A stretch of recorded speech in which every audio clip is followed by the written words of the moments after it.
Isan, salam sehat, salam PDIP bahagia, kepingin salam tidak waras. punya kader. Ya, kita bahas sebentar mengenai PDIP. Masih suasana politik.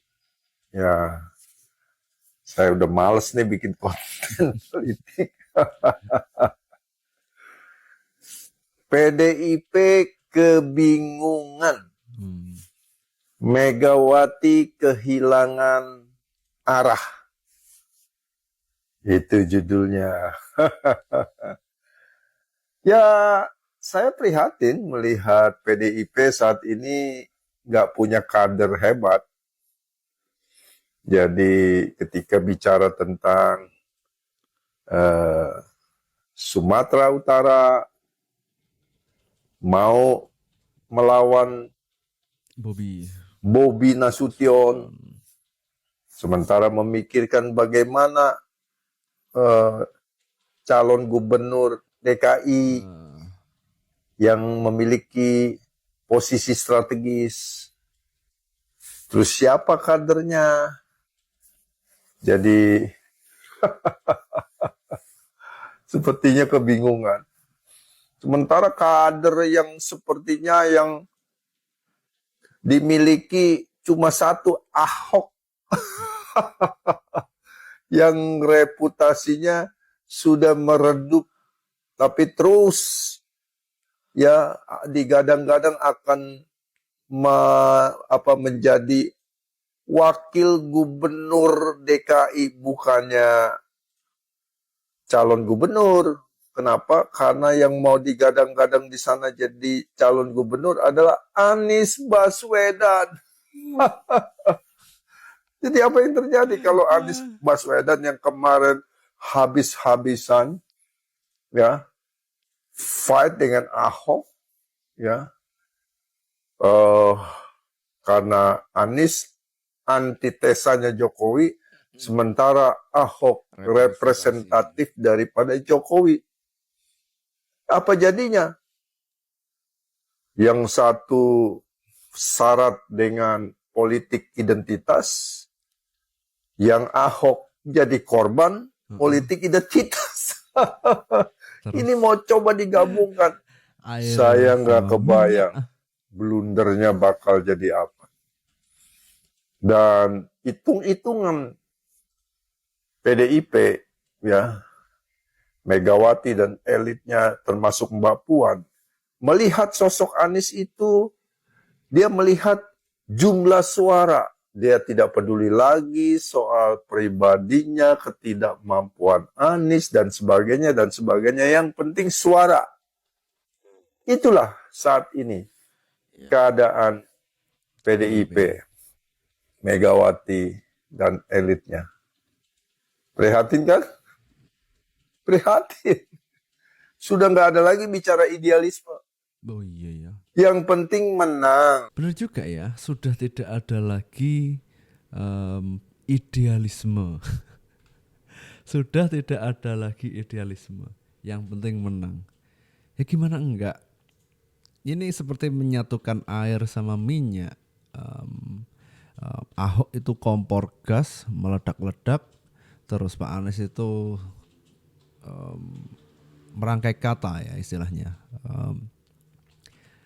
Dulu pernah fight, termasuk Anies yang mendemo ketika Ahok blunder soal Al-Maidah itu ya, yang akhirnya Ahok masuk penjara.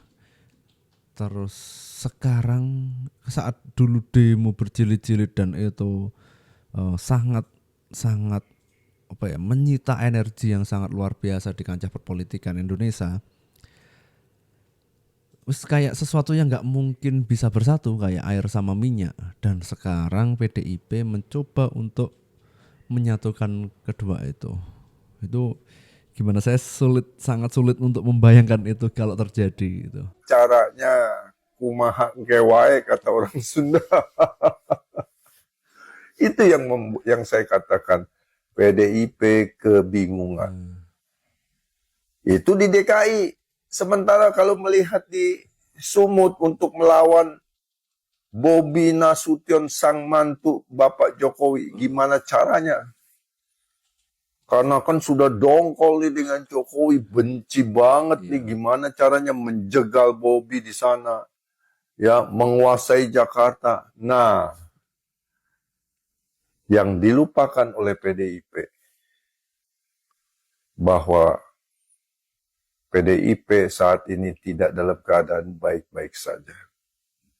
Ekspresi kemarahan, ya, Megawati dan elitnya kepada Bapak Jokowi yang notabene sekarang masih jadi presiden. Jangan lupa. Dan elektabilitasnya, approval ratingnya Bapak Jokowi itu masih di atas 70%. 70%. Iya, tinggi Apa banget. nggak jadi blunder nih? Ya, dengan pikiran untuk meraih suara saja.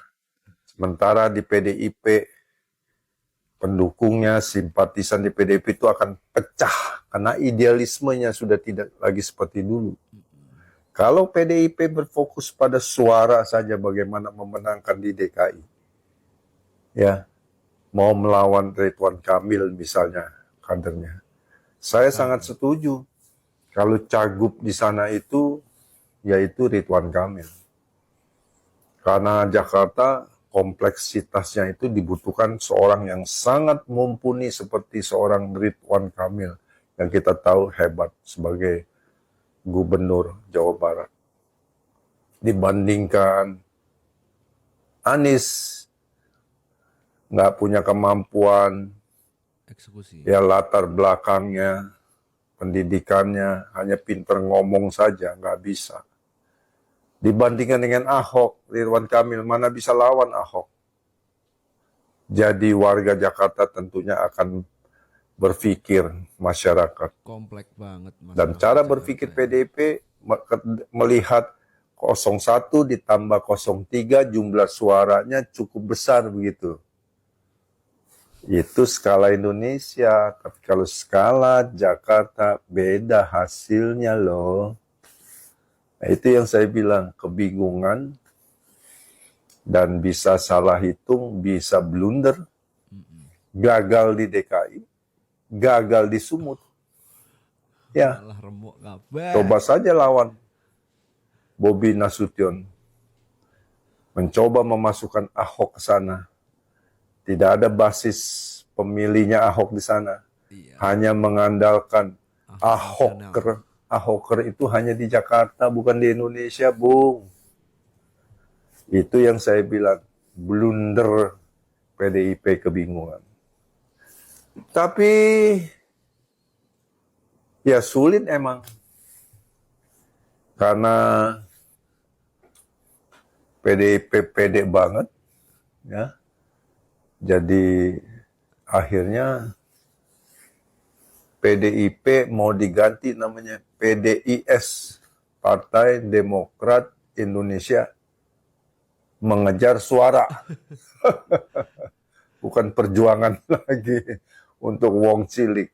Karena yang dicari sekarang suara, bagaimana menang, bagaimana meraih kemenangan di pilkada-pilkada untuk menekan rasa kekecewaan seorang Megawati dan elit PDIP.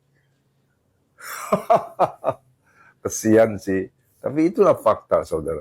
Inilah gambaran bahwa PDIP ke depan sulit untuk bisa seperti dulu 10 tahun ketika ada seorang bernama Joko Widodo yang mendongkrak nama PDIP. Wallahu alam. Ridwan Kamil menjadi sosok yang menarik. Ridwan Kamil itu cerdas, terus bisa ngomong itu maksudnya bisa menyampaikan apa yang dimaksud, yang sesuatu yang begitu rumit untuk disampaikan ke rakyat jelata, rakyat luas. Jadi itu komunikasi politiknya bagus, eksekusinya juga sudah terbukti. Jadi menurut saya memang Ridwan Kamil ini salah satu orang yang menarik untuk di DKI 1, dan itu terbukti. Saya pernah melakukan riset voting di channel Yuda Media itu ada 60% lebih memilih Ridwan Kamil untuk di DKI 1. Ini tentu menarik ya. Ya, meskipun PDIP bingung, partai wong cilik ini kembali menjadi sorotan karena sudah tidak cilik lagi. Yang menjadi fokusnya adalah kemenangan gitu kan, seperti yang disampaikan beliaunya tadi. Ya ini sudah tidak seperti zaman PDIP bersama Presiden Jokowi. Jadi bagaimana menurut teman-teman? Silahkan ditulis kolom komentarnya. Dulu saya bilang OTT itu kampungan, orang pada marah sama saya. Tapi Dari memang KPK kampungan maksudnya, karena OTT kita tidak KPK. membangun ekosistem. Nah sekarang dengan e-katalog, itu belanja pemerintah, itu hampir berapa ribu triliun itu, 3.000 triliun ya. Itu tuh hampir nggak ada sekarang. Coba Anda lihat OTT ada lagi nggak? Hampir nggak ada kan? Kenapa? Semua orang belanja ke mesin. Nah, jadi belanja ke mesin ya orang yang nggak bisa nyuri. Apa yang mau dia curi, dia negosiasi sama mesin. Lu mau nyogok mesin? Nggak bisa, Pak. Nggak bisa. Tapi ketua KPK-nya di OTT juga kemarin. Iya. Sebelum ini. Oh sebelumnya, sebelum Gaftek. Jadi GovTech itu apa sebetulnya Bang? Mumpung kali ini baru di launching minggu yang lalu. Ya, minggu lalu, 10 hari lalu. Jadi government teknologi itu selama ini kan setiap kementerian lembaga punya portal sendiri-sendiri. Dan itu ada 27.000. Roughly lah, kurang lebih. Sekarang kita satuin semua itu. Jadi Anda nanti hanya satu punya portal Indonesia. Dari situ Anda bisa mau apa aja, mau unsur kartu penduduk, mau tadi ada punya digital single ID dan seterusnya. Itu semua pengurusan akan nanti melalui itu. Ini Lord Luhut itu emang keren ya, jadi visioner. Apa yang dulu pernah dikecam jadi nyinyiran itu yang OTT kampungan itu, dan ternyata benar juga gitu loh, karena semuanya harus diantisipasi.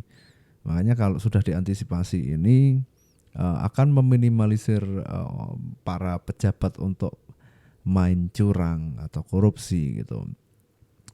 Ya pantas saja kalau Pak Luhut ini menjadi menteri andalan Pak Jokowi ya, karena gebrakan-gebrakan beliau itu visioner dan mungkin banyak orang yang tidak menerima di awal, tapi setelah banyak kejadian atau lain waktu itu orang-orang jadi mengamini, oh iya ya, apa yang dikatakan Pak Luhut kemarin benar. Emang ya orang hebat emang selalu begitu ya. Banyak dari kita yang belum bisa mengerti. Ini kayak Gus Dur dulu ya. Kita belum paham, belum mengerti, tapi sudah nyinyir dulu. Jadi kita sudah menjegal dulu apa yang telah dilakukan. Padahal kita menjegal atau menyinyiri itu karena kita tidak tahu, karena kebodohan kita.